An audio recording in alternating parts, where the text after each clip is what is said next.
Let's get started. Story number 1. The storm came in faster than anyone expected. By the time Clara realized how heavy the snow was falling, her car was already struggling to navigate the winding mountain road. She squinted through the windshield, the wipers barely making a dent in the flurry. The weather report had warned of light snow, nothing like the blizzard that was now swallowing her car whole. She cursed under her breath and gripped the wheel tighter. The cabin was supposed to be a peaceful getaway, a chance to clear her head after the mess her life had become. A breakup, a lost promotion, and the gnawing sense of purposelessness had driven her to rent the isolated retreat. But now, as the snow thickened and visibility dropped to almost nothing, she wondered if solitude was really what she needed.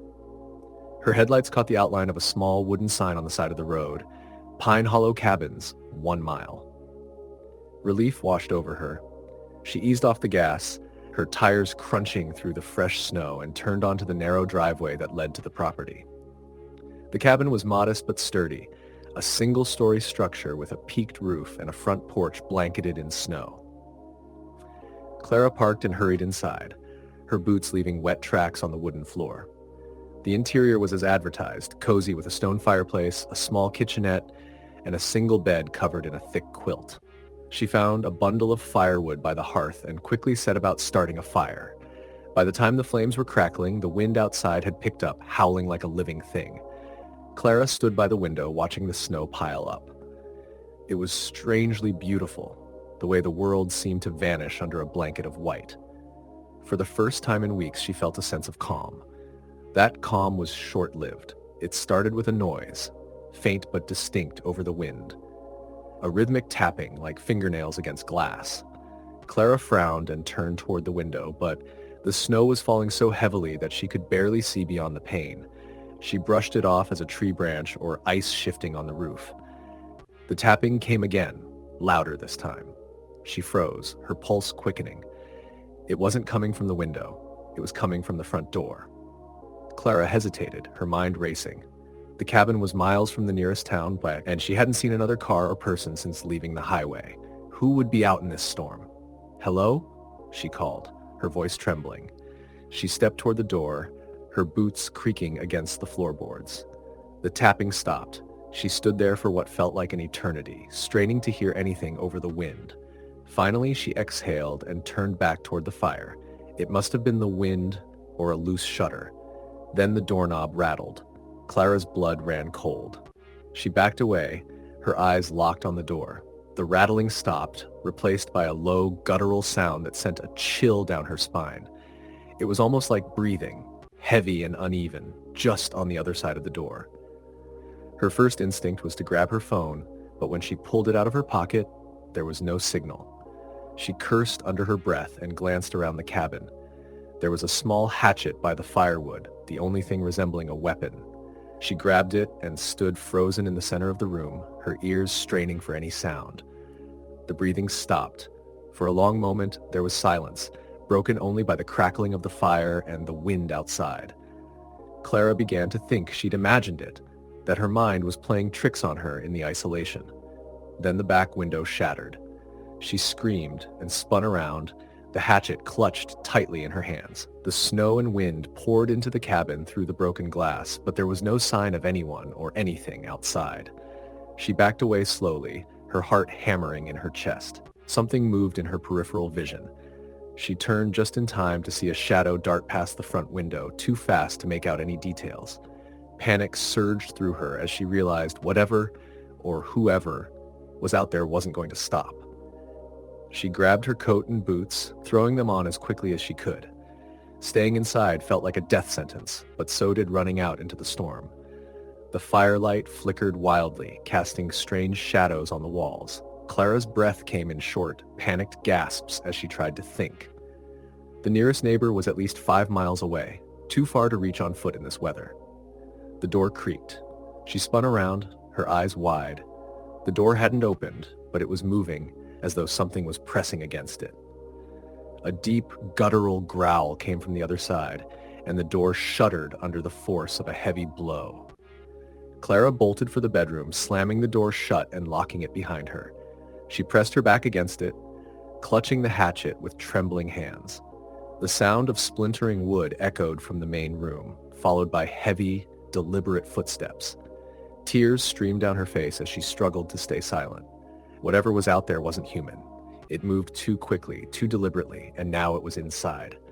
The footsteps stopped just outside the bedroom door.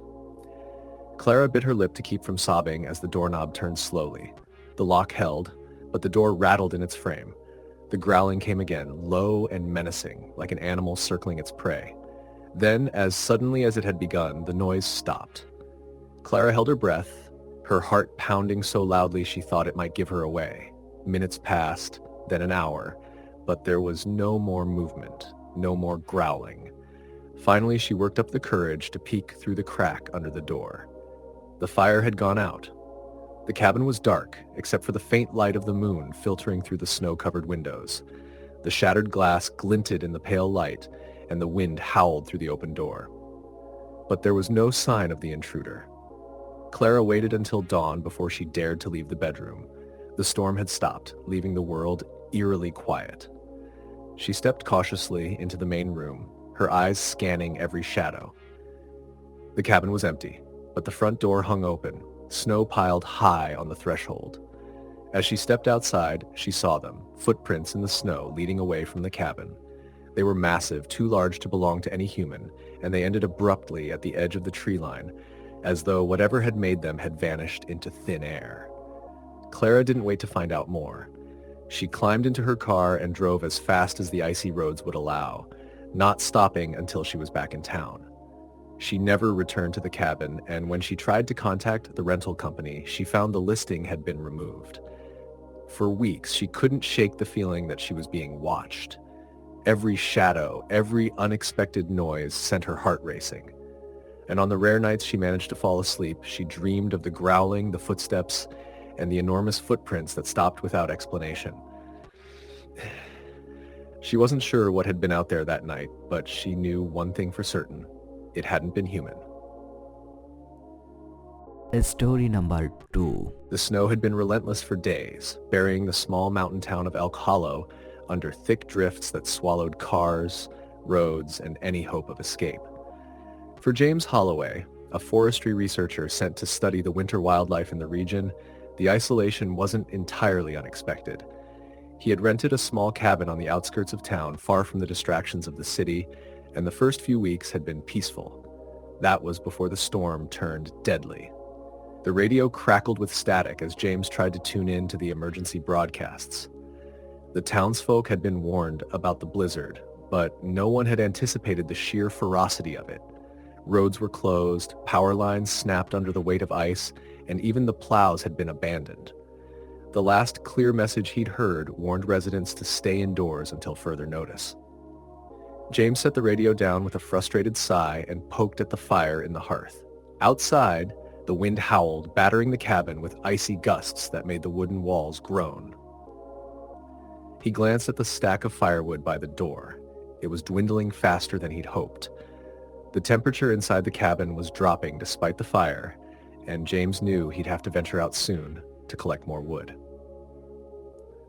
The thought of stepping into the storm made his skin crawl, but there was no other option. Bundling himself in layers of wool and waterproof gear, he pulled on his boots and grabbed the axe from the corner. As he opened the door, the wind screamed past him, nearly knocking him off balance. Snow swirled in every direction, erasing the familiar landscape of trees and trails he'd grown accustomed to during his stay. He trudged toward the woodpile, his boots sinking into the knee-deep snow. The cold bit at his exposed skin, and his breath fogged the air in heavy clouds. The woodpile was just beyond the tree line, but in the blinding white of the storm, it felt much farther. James had just reached the pile when something caught his eye, movement, quick and fleeting, in the trees. He froze, his fingers tightening around the axe handle. "Hello?" he called, his voice swallowed by the wind. There was no response, but the feeling of being watched prickled at the back of his neck. He scanned the tree line, but all he could see was snow and shadows. Shaking his head, he dismissed it as paranoia and began stacking logs in his arms. As he turned to head back to the cabin, he saw them, tracks in the snow, leading from the trees to the woodpile. They weren't his. The footprints were enormous, each one at least twice the size of his own boot, and spaced far apart as if whatever made them had an unnaturally long stride. They were fresh, too, perfectly outlined in the snow, not yet softened by the wind. James's heart raced as he followed the tracks with his eyes. They led past the woodpile and circled around toward the cabin. He dropped the logs and sprinted back, slipping and stumbling in the snow. The cabin door was still ajar, just as he'd left it, but something felt wrong. The air inside was colder than it should have been, and the fire had dimmed to a faint glow. "Is someone here?" he called, his voice shaking. Silence. He grabbed a flashlight from the table and shone it around the room. Everything seemed untouched, but the sense of unease was overwhelming. Then he noticed the wet patches on the floor, melting snow leading from the doorway to the center of the room. The tracks stopped abruptly near the fireplace, as if whatever had made them had vanished. James locked the door and bolted it, his hands trembling. He added more wood to the fire, trying to calm himself. Maybe he'd missed something, or maybe the tracks were just an illusion in the swirling snow. But deep down, he knew better. The night dragged on, the storm showing no signs of relenting. James sat by the fire, the axe within arm's reach, his ears straining for any sound over the wind. Several times he thought he heard faint scratching, but it was impossible to tell if it was real or his imagination. Just after midnight, the power went out. The cabin plunged into darkness, save for the flickering firelight. James cursed under his breath and fumbled for the flashlight, its beam cutting through the shadows. The scratching came again, louder this time and unmistakably close. It was coming from the roof. He stared at the ceiling, his breath caught in his throat. The sound moved slowly, deliberate and heavy, like something was pacing above him. "Who's up there?" he shouted, his voice cracking. The pacing stopped. For a long, terrible moment, there was only silence. Then a loud thud shook the cabin, followed by the sound of something sliding down the outer wall. James backed away from the door, gripping the axe so tightly his knuckles turned white. He waited, the flashlight beam trained on the door. The seconds stretched into minutes, each one heavier than the last. A loud knock shattered the silence. 3 deliberate, measured knocks, as though someone or something was requesting entry. James's knees buckled, but he forced himself to stand. "Who's there?" he called, trying to keep his voice steady. No answer. The knocking came again, louder this time. Summoning every ounce of courage, James crept toward the door and peered through the peephole. There was nothing there. But the knocking continued, now accompanied by a low, guttural sound that made the hairs on the back of his neck stand on end. It wasn't human. The door shook violently, the hinges groaning under the strain. James stumbled back, the flashlight falling from his hand and rolling across the floor. The firelight flickered wildly, casting monstrous shadows on the walls. The noise stopped. James stood frozen, his back against the far wall, the axe raised defensively. Minutes passed with no sound but the wind. Then, without warning, the window shattered. Snow and ice poured into the room as a figure loomed in the opening. It was tall, too tall to fit through the window without bending, and its limbs were grotesquely elongated. Its skin was pale and taut, almost translucent, and its eyes glowed faintly in the darkness. The creature stepped inside, its movements unnaturally fluid, like a predator stalking its prey. James swung the axe, but the creature moved faster than he thought possible, dodging the blow with ease. It let out a low, guttural growl that reverberated through the cabin. James scrambled backward, his mind racing for an escape. The creature lunged. James ducked at the last second, the axe connecting with its arm. It let out a shriek, a sound so piercing it felt like nails driving into his skull. He didn't wait to see if it would recover. Grabbing the flashlight, he bolted out the door and into the storm. The wind and snow blinded him, but he kept running, his boots crunching through the drifts. He didn't know where he was going, only that he had to get as far from the cabin as possible. Behind him, the creature let out another shriek, closer this time. James stumbled into the trees, branches whipping at his face as he pushed through the dense forest. The cold burned his lungs and his legs felt like lead, but he didn't stop. Finally, he saw it, a faint glow through the trees. A ranger station. He burst into the small building, slamming the door behind him. The 2 rangers inside jumped to their feet, their expressions turning to shock when they saw his state. "There's something out there," James gasped, barely able to speak. It's not human." Before they could respond, the windows rattled and the shriek came again, echoing through the night. The Rangers exchanged a look, their faces pale. One of them grabbed a rifle and moved toward the door. "You're lucky you made it this far," the other said, locking the windows. "Not everyone does." "Does?" James stammered. The Ranger didn't answer. Outside, the wind howled and the creature's shriek pierced the air once more. Story, the end. Story number 3. The snowstorm came faster than anyone had predicted. By the time Evelyn Davis realized the severity of the weather, she was already halfway up the mountain, her old SUV struggling against the steep, icy road. She cursed herself for not leaving the city earlier. The winter retreat at her family's long-abandoned cabin was supposed to be a therapeutic escape, time to breathe, to think. Instead, it was turning into a fight for survival. When the vehicle's tires lost grip entirely, Evelyn was forced to abandon it. With her duffel bag slung over her shoulder and a flashlight in hand, she trudged up the final mile on foot. The wind screamed through the trees, and the snowfall was so dense she could barely see the beam of her flashlight ahead of her. Every step felt heavier than the last, the biting cold sapping her strength.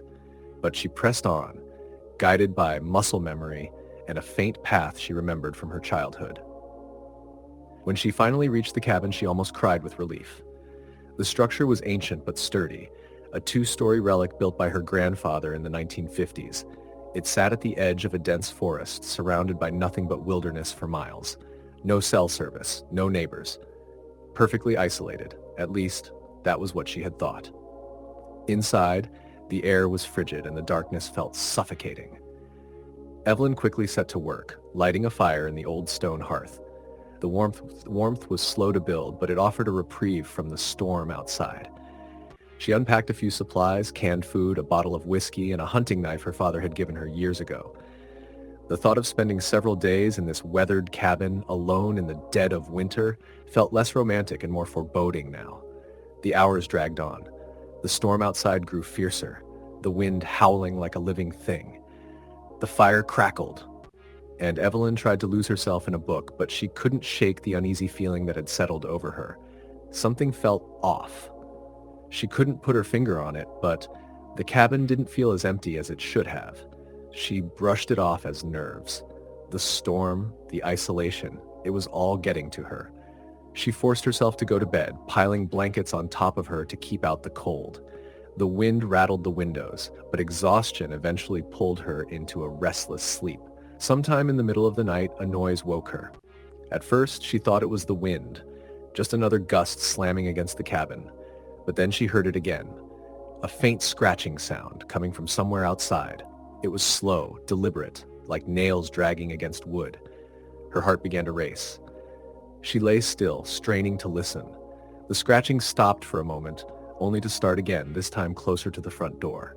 Evelyn sat up, clutching the blanket to her chest. The fire in the hearth had died down to embers, and the room was cloaked in shadows. She reached for her flashlight, the beam cutting through the darkness as she pointed it toward the door. "Hello?" she called, her voice trembling. No response. The scratching stopped, replaced by a low, rhythmic tapping on the door. Evelyn's stomach churned.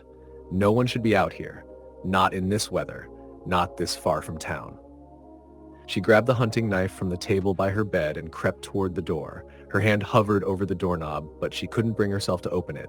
Then she heard it, a whisper. Faint and garbled, like someone trying to speak through a mouthful of water. The sound was so quiet she almost thought she'd imagined it, but when it came again, clearer this time, she froze. Evelyn. Her name, drawn out and distorted.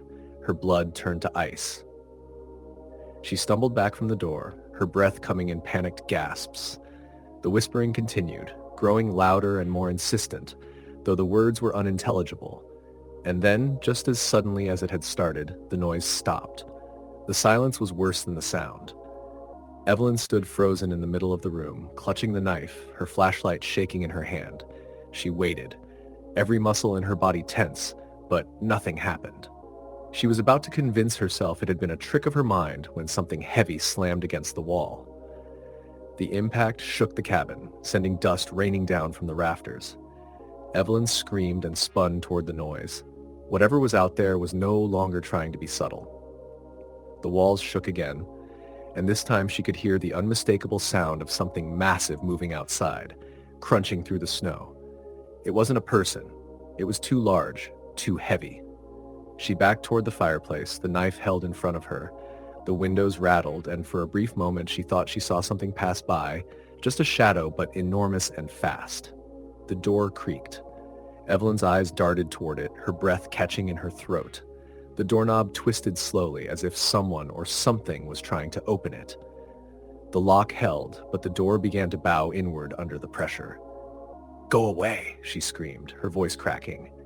The pressure stopped. The cabin fell silent once more, save for the wind outside. Evelyn waited, the knife trembling in her grip. Minutes passed, and when nothing happened, she let out a shaky breath. She moved cautiously to the window and peeked outside. The snow had stopped, and the storm clouds were breaking, revealing a faint moonlight that illuminated the forest. That was when she saw them. Tracks.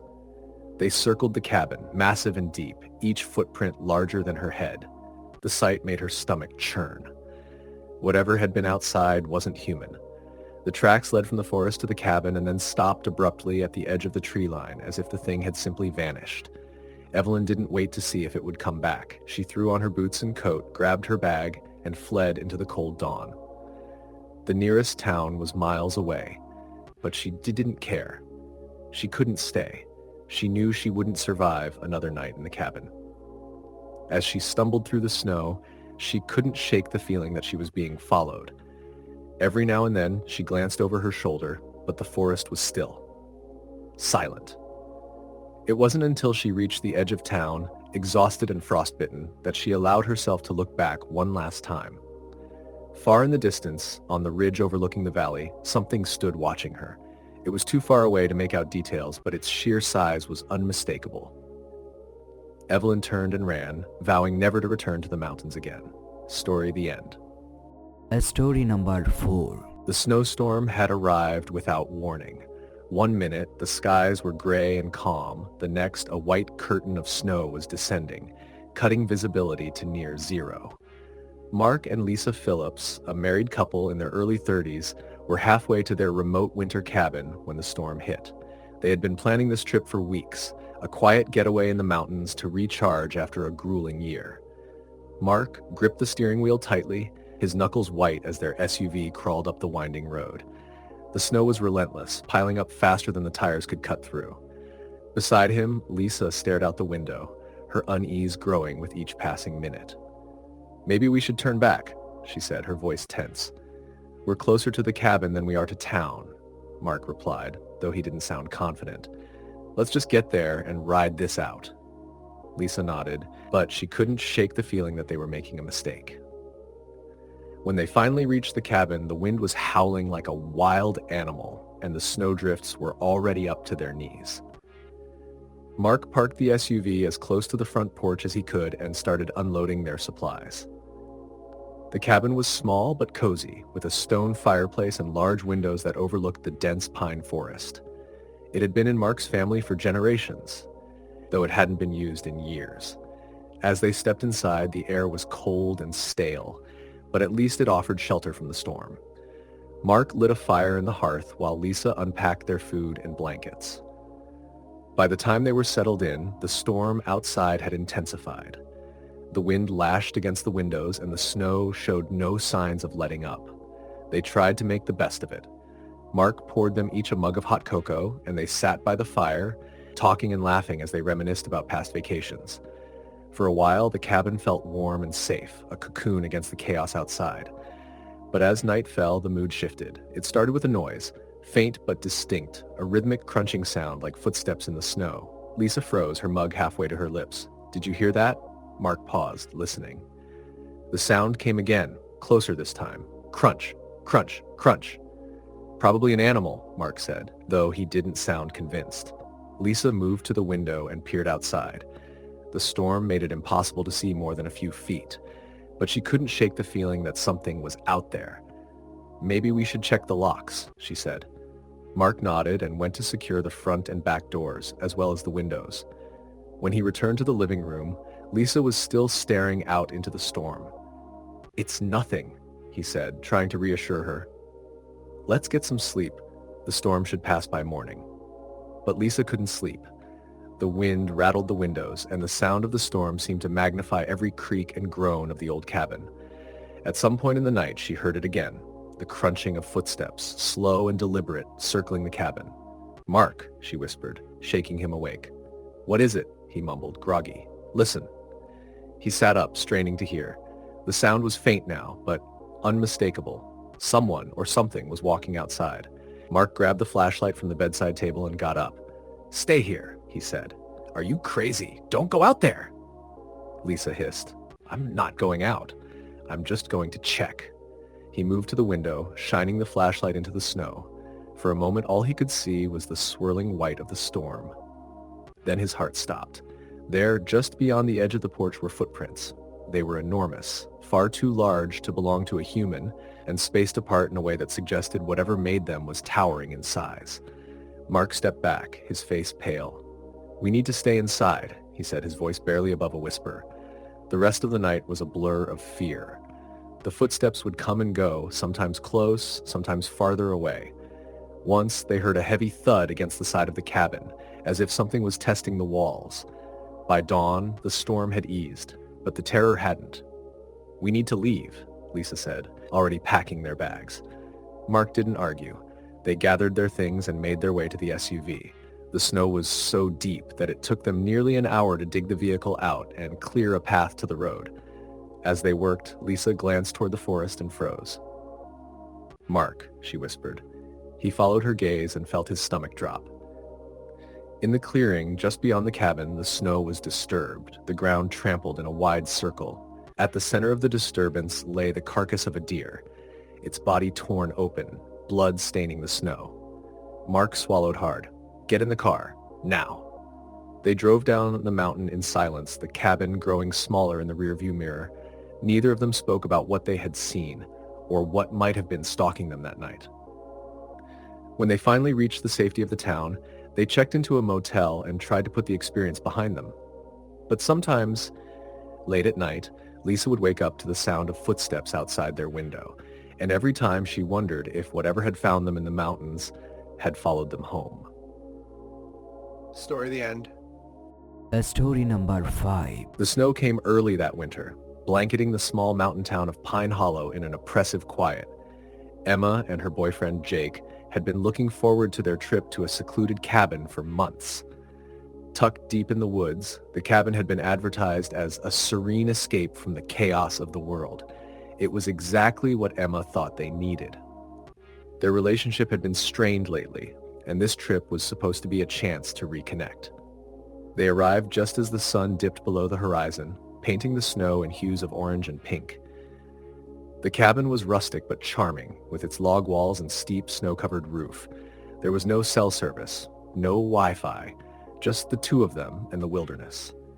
Jake parked the car, and they carried their bags inside.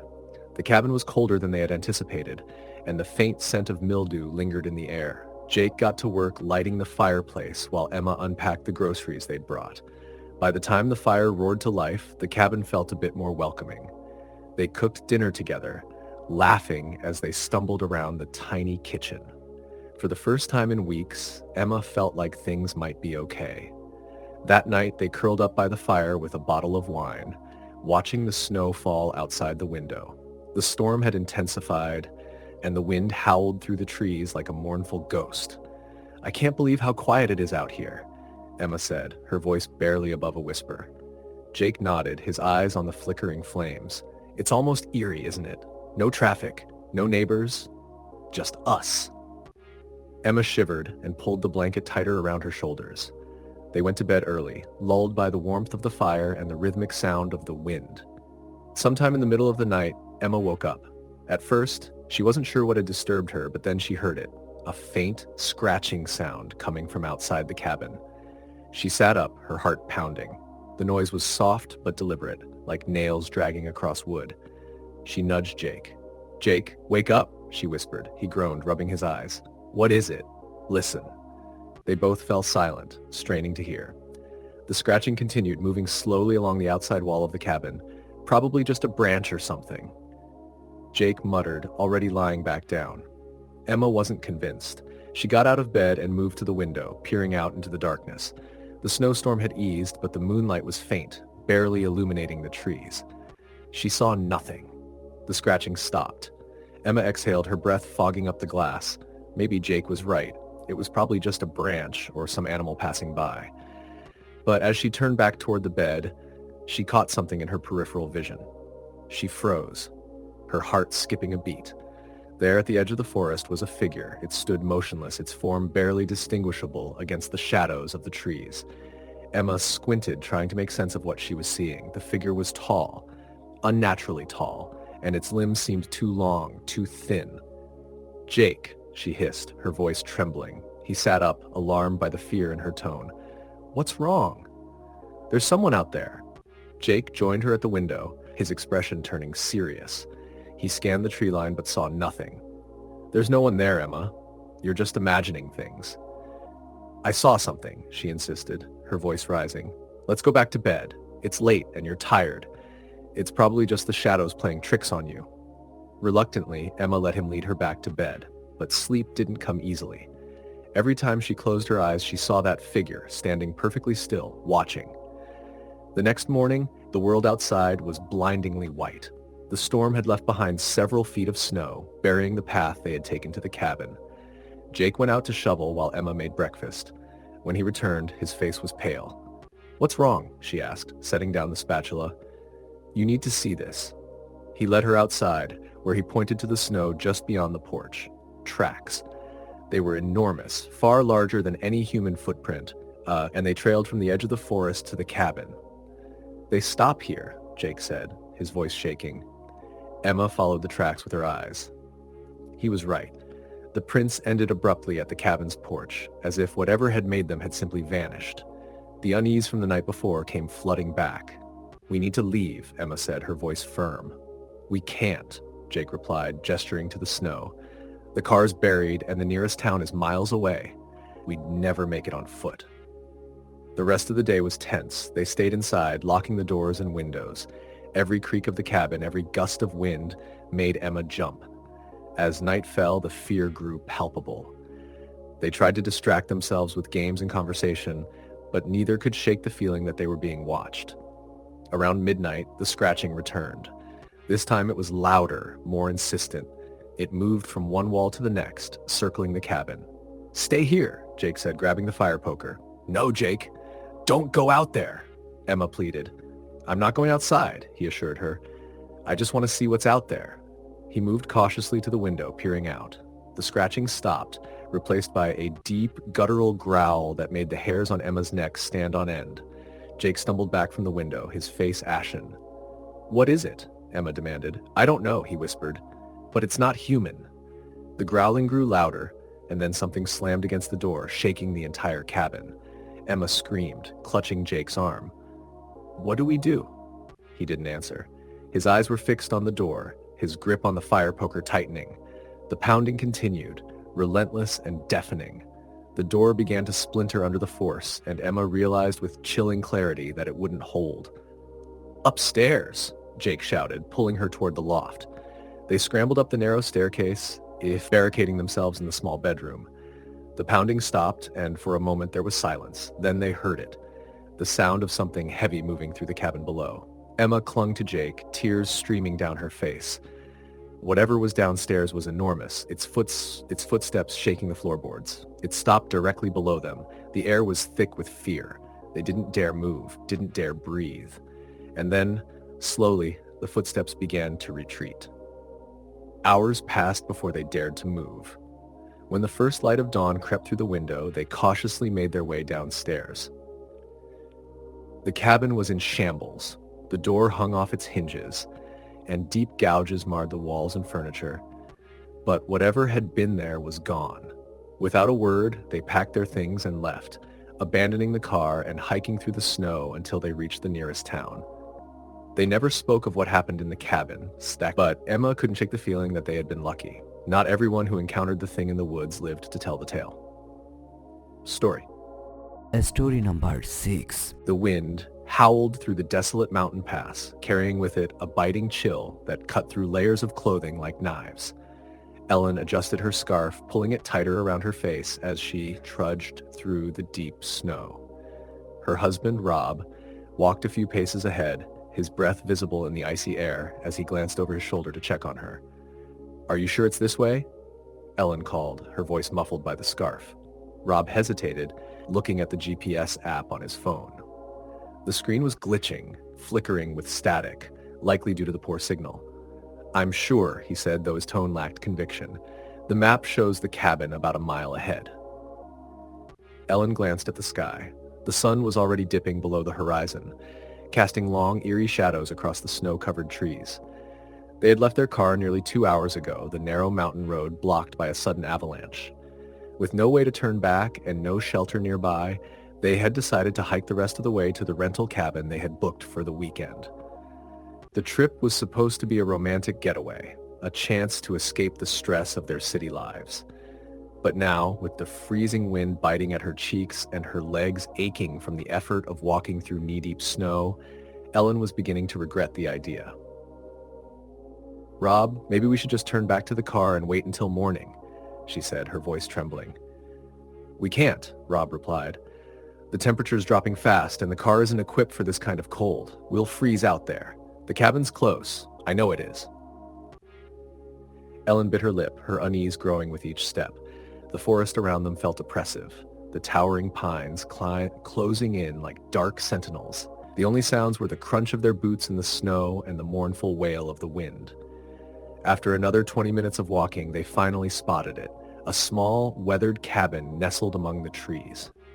Relief washed over Ellen as she quickened her pace, eager to get inside and out of the cold. Rob reached the cabin first, brushing snow off the doorframe to reveal a rusted lock. He pulled out the key the rental agency had sent them and unlocked the door, pushing it open with a creak. The interior was sparse but functional. A small wood-burning stove sat in the corner, next to a stack of logs. A worn-out sofa faced the fireplace, and a rickety table stood beneath a single, bare light bulb. The air inside was stale, carrying a faint smell of mildew. "It's not exactly cozy, but it'll do," Rob said, setting his backpack down. Ellen nodded, her focus on getting warm. She removed her gloves and rubbed her hands together, blowing on them to restore feeling. "Let's get a fire going." Rob got to work stacking logs in the stove while Ellen unpacked their supplies. She found a flashlight and turned it on, illuminating the cabin's dim interior. The walls were bare, save for a few crooked shelves holding dusty jars and cans. As the fire crackled to life, the cabin began to warm up. Ellen sat on the sofa, pulling off her boots and massaging her sore feet. The tension in her body began to ease, but a lingering unease remained, gnawing at the edges of her mind. "Do you hear that?" she asked suddenly. Rob looked up from his spot by the fire. "Hear what?" Ellen tilted her head, straining to listen. For a moment there was nothing but the sound of the wind outside. Then faintly she heard it, a soft, rhythmic tapping like fingers drumming on glass. "It's probably just a branch hitting the window," Rob said dismissively. "This place hasn't been maintained in years." Ellen nodded, but she couldn't shake the feeling that something wasn't right. The tapping continued, irregular and faint, as if it were coming from multiple directions. "Let's just eat and get some rest," Rob suggested, sensing her unease. "We'll feel better in the morning." They heated up cans of soup over the stove, eating in silence as the wind howled outside. Ellen couldn't stop glancing at the windows, half expecting to see a face peering in from the darkness. But each time she looked, there was nothing, just the swirling snow and the shadows of the trees. After dinner, they climbed into the small bed in the corner of the cabin, pulling the heavy blankets over themselves. The fire cast flickering shadows on the walls, and the cabin finally felt warm and secure. Exhausted from the hike, Ellen closed her eyes and drifted off to sleep. She woke with a start several hours later, her heart racing. The cabin was silent, the fire reduced to glowing embers. At first, she wasn't sure what had woken her, but then she heard it again, a low, guttural growl coming from just outside the cabin. "Rob," she whispered, shaking his shoulder. "Wake up," he groaned, turning over. "What is it?" "Listen," Ellen said, her voice trembling. Rob sat up, rubbing his eyes. The growl came again, louder this time, followed by the sound of something heavy moving through the snow. It circled the cabin, the crunch of footsteps growing closer with each pass. "What the hell is that?" Rob muttered, his voice barely audible. Ellen's pulse quickened as the footsteps stopped, replaced by a loud thud against the door. The entire cabin seemed to shudder from the impact. "Is it a bear?" she whispered, her throat dry. "I don't think so," Rob said, his face pale. He grabbed the flashlight and pointed it toward the door, but the thin beam did little to pierce the darkness. The thudding continued, more insistent now, as if whatever was outside was trying to break in. Ellen clutched Rob's arm, her nails digging into his skin. "We have to do something," she said, her voice barely above a whisper. Rob hesitated, then handed her the flashlight. "Stay here," he said, grabbing the firepot from beside the stove. "Are you crazy? Don't go out there," Ellen hissed. "I'm not going outside. I just want to see what we're dealing with." He crept toward the door, his steps cautious and deliberate. Ellen held her breath, the flashlight shaking in her hands as she pointed it toward him. Rob reached the door and pressed his ear against it. For a moment, there was silence. Then, without warning, something slammed against the door with such force that it knocked him backward. Ellen screamed as the door splintered, the top hinge snapping free. A cold, inhuman growl filled the cabin, and through the gap in the door, Ellen caught a glimpse of something she would never forget. It was tall, hunched, and covered in matted fur. Its eyes glowed an unnatural yellow, and its teeth gleamed in the firelight, jagged and sharp. "Run!" Rob shouted, scrambling to his feet. Ellen didn't need to be told twice. She bolted toward the back of the cabin, her heart pounding in her chest. Rob was right behind her, but the creature was faster. It lunged through the broken door, its claws raking the air as it let out a deafening roar. They reached the back window, and Rob smashed it with the fire poker, clearing the shards of glass. "Go!" he shouted, lifting Ellen through the opening. She tumbled into the snow, the icy cold shocking her system. Rob followed, landing hard beside her. They scrambled to their feet and ran, their breaths coming in ragged gasps. The forest closed in around them, the trees casting long, skeletal shadows. The creature's growls echoed through the night, growing fainter as they put distance between themselves and the cabin. They didn't stop running until their legs gave out, collapsing in a clearing several miles from the cabin. Ellen's lungs burned, and her entire body trembled from the cold and fear. "What was that?" she whispered, her voice barely audible. Rob shook his head, his face pale and haunted. "I don't know." The wind carried the faint sound of growling, even they realized with chilling clarity that the creature was still out there, hunting them. They had no choice but to keep moving, hoping against hope that they could find help before the thing found them again. Story number 7. The cold pressed down like a suffocating weight, seeping into their bones despite the layers of clothing they wore. Sarah adjusted the strap of her backpack and glanced nervously at her older brother, Ethan, who was walking ahead of her. His jaw was set, and his breath formed misty clouds in the frigid air. The sun had dipped below the horizon hours ago, leaving the forest bathed in a pale, eerie glow from the snow-covered ground. "This isn't the way, Ethan," Sarah said, trying to keep her voice steady. "We've been walking in circles." Ethan stopped and turned to face her, his expression strained. "It's the only path we've got," he said. "The map said the cabin should be this way." Sarah pulled her jacket tighter around her body, her gloved fingers trembling. "That was 2 hours ago. We should have seen something by now." Ethan didn't respond, instead scanning the dense forest around them. The trees loomed tall and black against the white snow, their branches clawing at the starless sky. The only sounds were the crunch of their boots and the occasional whistle of the wind. Their trip to the mountains had been a spur-of-the-moment idea, born out of Ethan's insistence that they unplug and spend some quality time together. Sarah had agreed reluctantly, her idea of fun being a warm couch and a good book, rather than a weekend in the wilderness. Now, lost in the freezing woods with no sign of the promised cabin, she regretted not putting up more of a fight.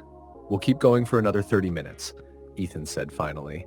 "If we don't find it by then, we'll backtrack to the car."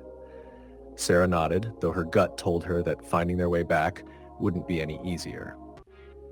The forest all looked the same, an endless expanse of snow and shadows. They walked in silence, the cold gnawing at their faces and fingers. The path grew narrower, the snow deeper until they were practically wading through it. Sarah's legs ached and her breath came in short, sharp gasps. And then, through the trees, she saw it. A flicker of light. "Ethan, look!" she exclaimed, pointing ahead. He turned, following her gaze. A warm, golden glow was visible through the dense branches, emanating from what looked like a small cabin.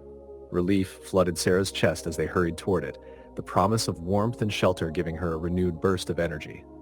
The cabin was old and weathered, its wooden walls darkened with age. Smoke curled lazily from the chimney, and a faint light shone from the windows. Ethan knocked on the door, the sound echoing in the stillness. When no one answered, he knocked again, louder this time. "Hello? Is anyone there?" Sarah peered through the frosted window but saw no movement inside. "Maybe it's abandoned," she said. Ethan tried the door, and it creaked open under his hand. The interior was dimly lit by a lantern on the table.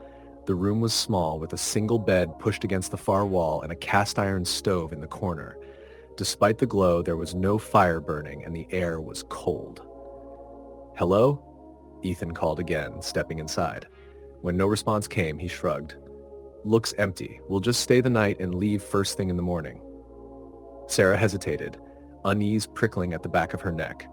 There was something off about the cabin, something she couldn't quite put her finger on. But the biting cold outside made the decision for her, and she stepped inside, shutting the door behind her. Ethan lit another lantern, and the room grew brighter. The furnishings were sparse, just a table, a chair, and the bed, but there was a stack of firewood by the stove, which Ethan quickly used to build a fire. The warmth was immediate and comforting, and Sarah began to relax, though the feeling of unease lingered. "I'll take the bed," Ethan said, dropping his backpack on the floor. "You can have the chair." Sarah rolled her eyes but didn't argue. She sat by the fire, rubbing her hands together and watching the flames dance.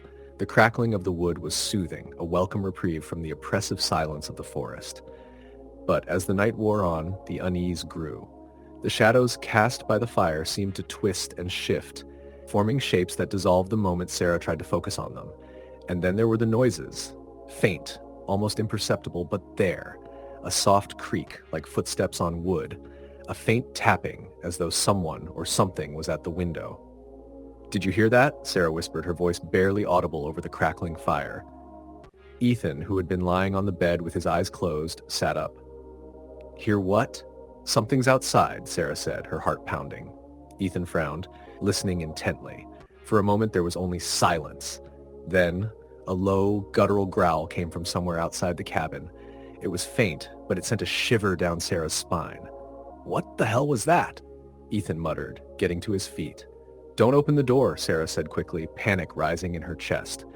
Ethan grabbed the lantern and moved toward the window, peering out into the darkness. "I don't see anything." The growl came again, louder this time, followed by a heavy thud against the side of the cabin. Sarah jumped, clutching the armrest of the chair. "Ethan, please don't." Before she could finish, the door burst open, slamming against the wall. A gust of icy wind blew in, extinguishing the lantern and plunging the room into near darkness. The fire flickered wildly, casting chaotic shadows on the walls. In the doorway stood a figure, hunched and grotesque. Its limbs were unnaturally long, its skin pale and taut like it had been stretched too far.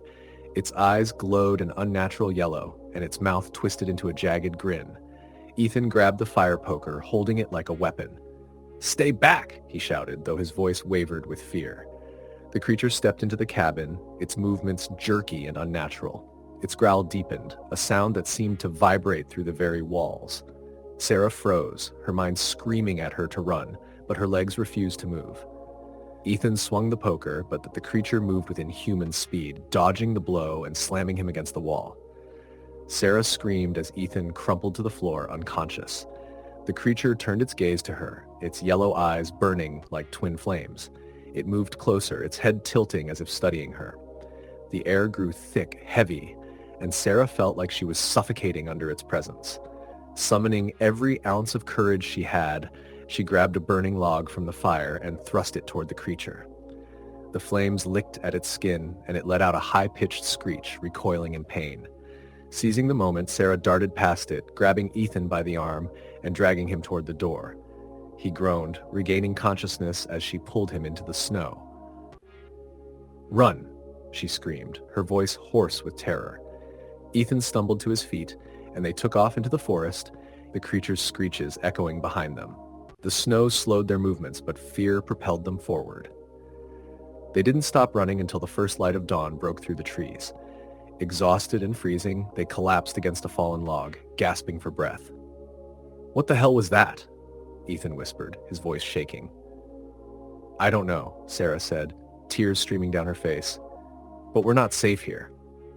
The growls had stopped and the forest was silent again, but they both knew the creature was still out there, waiting. Story the end. Story number 8. The blizzard came faster than they'd anticipated, sweeping across the open mountain range like a white tidal wave. Lucy tightened the drawstring on her hood and trudged forward, each step sinking into the knee-deep snow. Ahead of her, Jake fought against the wind, his broad shoulders hunched as he shielded his face from the stinging ice. "This can't be right," Lucy yelled over the roar of the wind. Her voice was muffled, barely reaching Jake. He stopped, turned, and motioned for her to follow.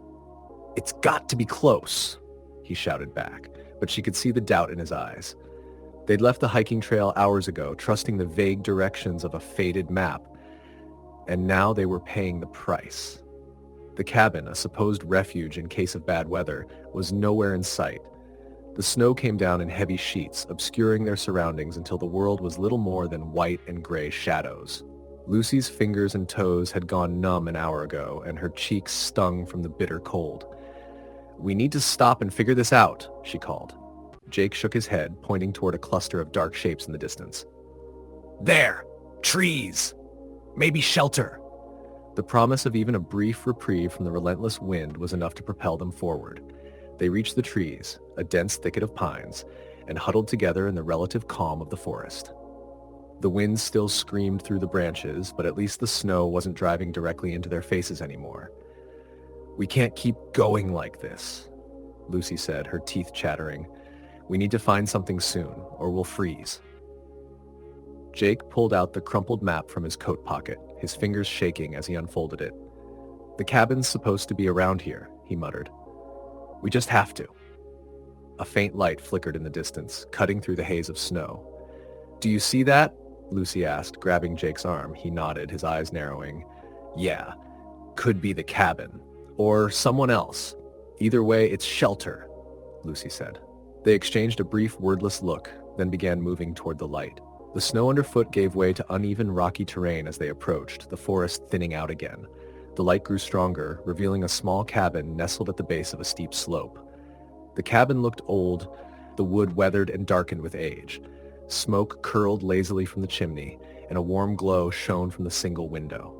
Relief flooded Lucy's chest as they stumbled up to the door. Jake knocked hard. "Hello? Is anyone there?" No answer. He knocked again, louder this time. Still nothing. Lucy frowned. Maybe no one's home. Jake tried the door handle, and it creaked open, revealing a cozy interior. A fire crackled in the stone hearth, and a table sat in the center of the room, like set with two mismatched chairs. The room smelled faintly of pine and something sweet, like baked apples. "Hello?" Jake called, stepping inside. Lucy hesitated. "We shouldn't just barge in." "Whoever owns this place wouldn't leave a fire burning if they weren't planning to come back," Jake said. "And we'll freeze if we stay out there." Reluctantly, Lucy followed him inside, shutting the door against the storm. The warmth hit her like a wave, making her skin sting as sensation began to return to her fingers and face. She pulled off her gloves and stepped closer to the fire, holding her hands out to the flames. "This is strange," she said after a moment. Jake was already poking around, opening a small cupboard near the wall. It was stocked with canned goods and dried meat, but there was no sign of any personal belongings, no jackets, boots, or other signs of whoever might have lit the fire. "Someone must have been here recently," Jake said. "Maybe they stepped out to check on something." "In this storm?" Lucy asked, her unease growing. Jake shrugged. Maybe they didn't have a choice. Lucy walked to the window and peered out. The snow was coming down harder than ever, the world outside a swirling vortex of white. If anyone had been out there, they'd be impossible to see. "Let's just stay here for the night," Jake said. "We'll leave in the morning and try to find our way back." Lucy nodded, though the uneasy feeling in her stomach hadn't gone away. She couldn't shake the sense that they weren't supposed to be here, that they were trespassing in a place that didn't want them. Hours passed and the storm showed no signs of letting up. They ate some of the canned food from the cupboard and sat by the fire, its warmth lulling them into a fragile sense of security. Eventually, exhaustion took over, and they decided to sleep. Jake took the single bed, while Lucy curled up in one of the chairs, wrapped in a blanket they'd found folded on the table. Lucy woke with a start in the middle of the night. The fire had burned low, casting faint, flickering shadows across the walls. She sat up, her heart pounding. Something had woken her, though she couldn't say what. And then she heard it, a faint, rhythmic tapping. It was coming from the window. She froze, her breath catching in her throat. The tapping continued, soft but deliberate, as though someone or something was testing the glass. "Jake?" she whispered, her voice trembling. He didn't stir. She glanced at him and saw that he was still fast asleep, his face relaxed in the dim light. The tapping stopped, replaced by a faint creak, like footsteps on the wooden porch outside. Lucy's heart raced as she strained to listen. She didn't want to move, didn't want to draw attention to herself, but her eyes darted toward the door. The doorknob twisted. Lucy's stomach dropped. She bolted to her feet, rushing to Jake and shaking him awake. "Jake, wake up! Someone's out there!" He groaned, sitting up groggily. What are you?" The door swung open. Cold air rushed into the cabin, extinguishing the last of the fire. Standing in the doorway was a figure, hunched and shadowy, its features obscured by the darkness. Its eyes glinted faintly, like a predator's catching the moonlight. "Who's there?" Jake demanded, standing between Lucy and the figure. The figure didn't respond. Instead, it stepped inside, its movements unnaturally smooth, almost gliding across the floor. Lucy's breath hitched as the dim light revealed its face, if you could call it a face. Its features were warped, almost human but wrong, like something trying to imitate a person and failing. Jake grabbed the fire poker, holding it in front of him. "Stay back!" he shouted. The figure stopped, tilting its head as though studying them. Then it smiled, revealing rows of sharp, gleaming teeth. Jake lunged forward, swinging the poker, but the figure moved faster than should have been possible. It darted to the side, its movements fluid and inhuman. Jake stumbled, and before he could recover, the creature was on him, its clawed hands wrapping around his throat. Lucy screamed, backing toward the wall. "Jake!" He gasped, struggling against the creature's grip, but it was too strong. With a sickening snap, his body went limp, and the creature turned its glowing eyes toward Lucy. She bolted for the door, her mind screaming for her to run, to get as far away as possible. The snowstorm hit her like a wall, but she didn't stop, her boots crunching through the deep drifts as she ran blindly into the forest. The creature's guttural growl echoed behind her, growing louder, closer. She didn't dare look back, focusing only on the faint shapes of the trees ahead. Her lungs burned, her legs ached, but adrenaline pushed her forward. When she finally collapsed, unable to run any farther, the forest was silent. She looked around, her vision blurred with tears and exhaustion. There was no sign of the creature, but the tapping sound began again, this time from somewhere much closer. Story number 9. The wind howled through the trees, whistling a haunting tune that echoed across the desolate mountain. The snow had begun to fall in thick, wet sheets, blanketing everything in a suffocating veil of white. There was no sign of any other human presence for miles, just an endless stretch of barren wilderness and the rising storm that felt like it might never end. Evelyn pulled her jacket tighter against the biting cold and squinted into the swirling snow, her breath coming in short, rapid bursts. She had been walking for hours, and her legs were aching. The trail had grown more treacherous, the snow deeper and the wind sharper. She could barely make out the path ahead of her, but there was no turning back. The mountain had claimed her, and she had no choice but to continue. "Just a little longer," she whispered to herself, though it was more to reassure her mind than anything else.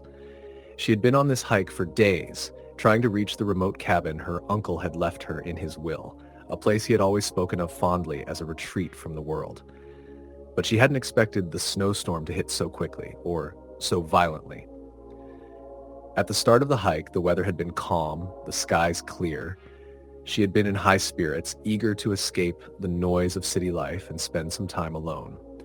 But the forecast had been wrong, and now, as she trudged through the snow, that sense of solitude felt more like isolation, a chilling loneliness that seemed to seep into her bones with each passing step. The cabin should have been just up ahead, the place where she could seek shelter, light a fire, and wait out the storm.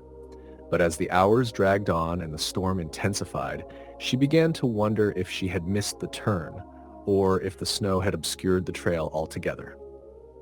She glanced back, but the path was already lost under a thick blanket of snow. "Come on, Evelyn, think!" she muttered to herself, her thoughts growing disjointed as panic set in. She had been in the woods before, but never in conditions like this. The isolation was overwhelming, the world around her closing in like the walls of a cold white prison. As she stumbled forward, her eyes caught sight of something, a dark shape against the white backdrop. For a moment, she thought it was just a trick of the wind, a shadow cast by a tree or a rock. But as she drew closer, the shape became clearer, more defined. It was a structure. Wooden walls and a slanted roof, half buried in the snow, its windows dark. Her heart leapt. It was the cabin. With renewed determination, Evelyn pushed herself harder, her tired legs protesting with each step. The snow was knee-deep now, and the wind stung her face. But she didn't care. She was close. When she reached the door, she paused, her hand resting on the cold wood. She hesitated for just a second, her instincts warning her that something was off. But the thought of being exposed to the storm for even a moment longer made her push the doubt aside. She knocked once, twice, but there was no answer. She tried the door, and to her surprise, it creaked open, as if waiting for her. Inside, the cabin was dark and cold. The fire pit in the center of the room was nothing more than a pile of ashes. Dust hung in the air, untouched by human presence for years. Evelyn took a deep breath, relieved to be out of the storm, but as she stepped inside, something strange gnawed at her. "Hello?" she called softly, her voice lost in the vast emptiness. "Is anyone here?" There was no reply. She set down her backpack, then moved to the window to check the storm.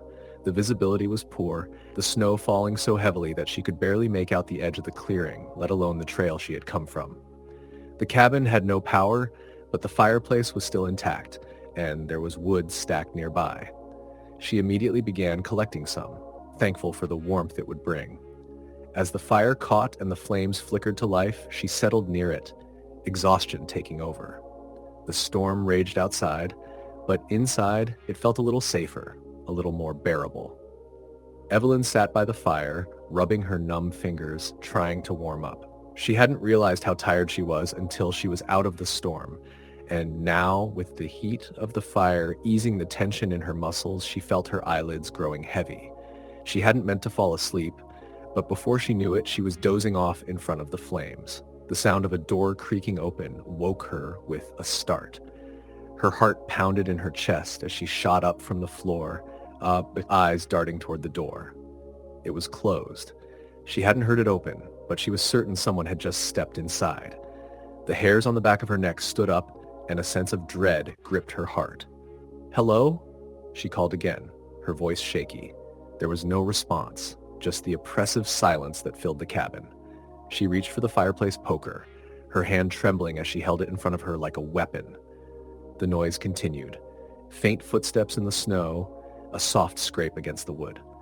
Evelyn's mind raced, but it wasn't until she heard something that made her blood run cold. A low, guttural sound, like a groaning from somewhere near the back of the cabin. Her breath caught in her throat.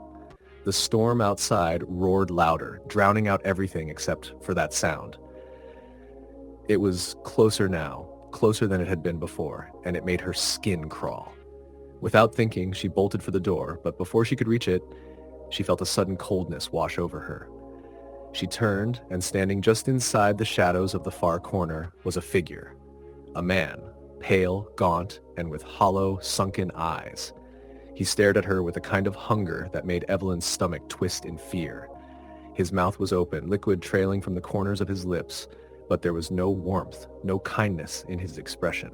Evelyn's heart raced, and she backed away slowly, her mind screaming for her to run, but her feet felt frozen to the floor. What do you want?" she managed to say, her voice barely more than a whisper. The figure didn't answer. Instead, it moved toward her, its movements stiff and unnatural, like something not fully alive. Evelyn's survival instincts kicked in and she grabbed the poker, swinging it at the figure. It let out a soft, strangled sound, its body jerking back with the force of the blow. But it didn't stop. She ran for the door, yanking it open, and the wind hit her face like a slap, but it didn't matter. She wasn't looking back. She bolted into the storm, the figure's twisted form following her into the blinding white wilderness. The snow whipped around her face and her legs burned with exhaustion, but she kept running. The cabin was behind her, but the figure wasn't far behind. She didn't know how long she ran, couldn't have known. The storm was a blur of white until her legs gave out beneath her and she collapsed in the snow. A weight settled on her chest and she gasped for air, feeling the life slowly draining from her. She closed her eyes for just a moment, hoping it was all a nightmare, but when she opened them, the figure was standing over her. The last thing she saw before the darkness took her was its hollow eyes staring down at her, as though it had been waiting for her all along. Story the end. Story number 10. The snowstorm had come out of nowhere. Just an hour ago, the sky had been clear, a soft blue with barely a cloud in sight. But now, as Emily trudged through the heavy snow, she could hardly see her hands in front of her. The wind bit at her cheeks, and the snow was coming down in thick, stinging flakes. She could hear the shrieking wind howl around her, but it was almost as if everything else had fallen silent, swallowed up by the whiteness of the world. Her breath formed clouds in the air, and she squinted through the flurry, trying to make out the dark shape ahead of her. It was supposed to be a cabin, a small, remote place her friend Claire had invited her to. Claire had been so insistent, saying it would be perfect for a weekend getaway. A place to relax to escape the noise, Claire had said. But now, Emily couldn't shake the feeling that something was wrong. She had no service on her phone. The directions had been vague, and the cabin looked nothing like she had expected. It didn't help that Claire hadn't responded to any of her calls or texts since the storm had hit. Almost there, Emily muttered to herself, but the wind stole her words and carried them away. She couldn't afford to waste any more time. It had taken longer than expected to find the place, and the storm was intensifying by the minute. The sky was a dark, bruised gray, and the snow piled up so quickly that the path she'd been following seemed to vanish behind her, swallowed by the ever-deepening drifts. Her legs were starting to feel like lead, and her fingers had gone numb from the cold. Every step was a struggle, but she pushed forward, her mind fixed on reaching the cabin. Finally, she saw it, just a shape barely visible through the storm. The cabin was squat and made of rough-hewn logs, its windows dark, but a thin wisp of smoke drifted from the chimney. Relief flooded Emily's chest as she approached, her legs shaking from the cold. She knocked on the door, feeling the cold bite through her gloves. There was no answer, just the howling wind. She knocked again, this time harder. Nothing. "Claire?" Emily called out, her voice hoarse. "Claire, are you there?" Still no answer. With a sigh, Emily turned the handle. The door creaked open, the wind forcing it wider. The hinges groaned in protest as if the cabin itself were reluctant to be disturbed. The interior of the cabin was dim, lit only by the soft glow of a dying fire in the hearth. There was a musty, old smell in the air, and the walls seemed to close in around her, thick with silence. It felt as if time had frozen inside, as if the world outside had been cut off from this place. "Claire?" Emily called again, stepping cautiously into the cabin. She took off her gloves and shook the snow off her coat. There was no sign of her friend anywhere. The cabin was small, a single room with a kitchen in one corner and a sitting area near the fire. A few logs lay on the floor, remnants of an earlier fire. The atmosphere was eerie, something off about it. It didn't feel welcoming, didn't feel like a place where someone would spend a relaxing weekend. Suddenly she heard something. Faint at first, like a muffled voice, but it was distorted, as though coming from behind a wall or a thick door. Emily turned toward the sound, her heart beating a little faster. She stepped quietly toward the back of the cabin, where a narrow hallway led to a door. It was cracked open just a bit, but the air beyond it felt colder, a chill that seemed to press against her skin. She hesitated, standing at the door, listening. The voice? Was it Claire? The sound was too muffled to tell for sure, but there was something in it that didn't sit right. It didn't sound like Claire's voice at all. It was garbled, almost like a whisper, a murmur that didn't belong to any human. "Claire?" Emily tried again, her voice trembling, but the only response was silence. Her curiosity tugged at her. She couldn't just leave, couldn't turn away without knowing what was going on. She pushed the door open, stepping cautiously into the room. It was a small bedroom, sparsely furnished. The bed was covered in a threadbare quilt, and an old rocking chair sat in the corner facing the wall. But what caught Emily's attention immediately was the figure sitting at the window, staring out into the storm. It was Claire, but she wasn't moving. "Claire?" Emily said, her voice barely above a whisper. Claire didn't respond, didn't even acknowledge her presence. She just sat there, motionless, her face blank, her eyes staring out into the whiteness. Emily's heart pounded, and her stomach twisted. Something was wrong. The air around Claire felt unnaturally still, too still for someone alive. Emily took a step closer, the hairs on the back of her neck standing up. "Claire? What's going on? Why didn't you answer me?" Still, Claire didn't move. Emily felt a chill crawl up her spine as she reached out to touch her friend's shoulder.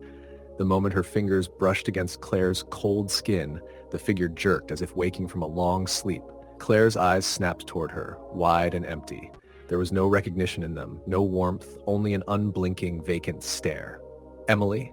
Claire's voice was soft, but it wasn't her normal voice. It was raw, rasping, as though something inside her throat had been torn apart. "I didn't expect you," Claire whispered, her lips barely moving. Emily froze, her breath catching in her throat. "What do you mean? What's going on here?" Claire didn't respond right away. She just stared at Emily, her eyes fixed on her as if trying to focus, but it was like she was seeing right through her. The air around them seemed to grow heavier, thicker, colder. "I didn't expect you," Claire repeated, her voice now a low, guttural rasp. "Not until after. Not until the storm. You shouldn't have come."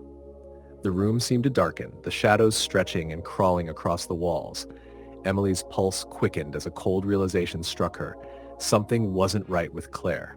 She wasn't acting like herself, and there was something deeply wrong with the way she spoke, the way she moved. "Claire?" Emily whispered again, stepping back. Claire slowly stood, her movements stiff and jerky, like a puppet on frayed strings. She didn't seem to notice Emily's distress as she reached up, running her fingers through her hair in a slow, methodical motion. "The others are waiting," Claire murmured, as if talking to herself. "Who? What others?" Emily demanded, her voice rising in fear. But Claire didn't answer. She simply turned, her gaze lingering for a moment on Emily's face before she moved toward the corner of the room, the shadows swallowing her as she disappeared behind the rocking chair. Emily stepped back, her heart racing. She felt the air grow colder still, the atmosphere thick with a sense of something wrong. Claire's absence in the room seemed to stretch, filling the space with an oppressive weight. It was then that Emily heard it again, a faint murmur, not from Claire but from somewhere deeper in the cabin, as if there were more voices in the walls, more bodies that should not have been there. A cold gust of wind blew through the cabin, and the fire in the hearth sputtered out, leaving only the pale glow of moonlight through the window. Emily's breath caught as she turned toward the darkened hallway. The door she had opened earlier had swung wide, and beyond it, the darkness stretched, vast and oppressive. The murmurs grew louder, her stomach churned, and her heart pounded in her chest as she realized the truth. The cabin wasn't empty. It never had been. And something had been waiting for her to come. A cold hand brushed the back of her neck.